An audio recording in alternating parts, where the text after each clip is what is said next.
ایک وقت ایسا آیا کہ اللہ تعالیٰ نے حضرت ابراہیم کو بہت زیادہ مال عطا فرمایا. اتنے اونٹ گنے نہیں جاتے, گائیں اتنی زیادہ کہ شمار نہیں ہوتی, بہت زیادہ مال اللہ نے دیا, بکریاں, گائیں, اونٹ, بیل, بڑا کچھ.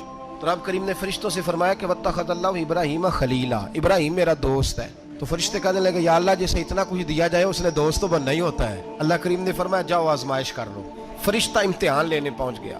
حضرت ابراہیم کے جانور چر رہے ہیں چراگاہ میں, حضرت ابراہیم بھی ہیں, غلام بھی ہیں, بہت بڑا ریوڑ ہے, آپ تشریف فرمائیں. ایک فرشتہ آیا تو کھیت میں چھپ کے بیٹھ گیا اور بلند آواز سے کہنے لگا سبحان اللہ والحمد للہ ولا الہ الا اللہ. اب وہ حضرت سیدنا ابراہیم علیہ السلام کھڑے تھے تو وہ کھیت میں بیٹھ کے تسبیح پڑھنے لگا سبحان اللہ والحمد للہ ولا الہ الا اللہ. حضرت ابراہیم کہنے لگے یہ میرے رب کا نام کون لے رہا ہے, بڑی اس کی میٹھی آواز ہے, کون ہے؟ ڈھونڈنے لگے, گھومتے گھومتے اس کے پاس چلے گئے. فرشتہ انسانی شکل میں, تو میرے رب کا ذکر کر رہا تھا.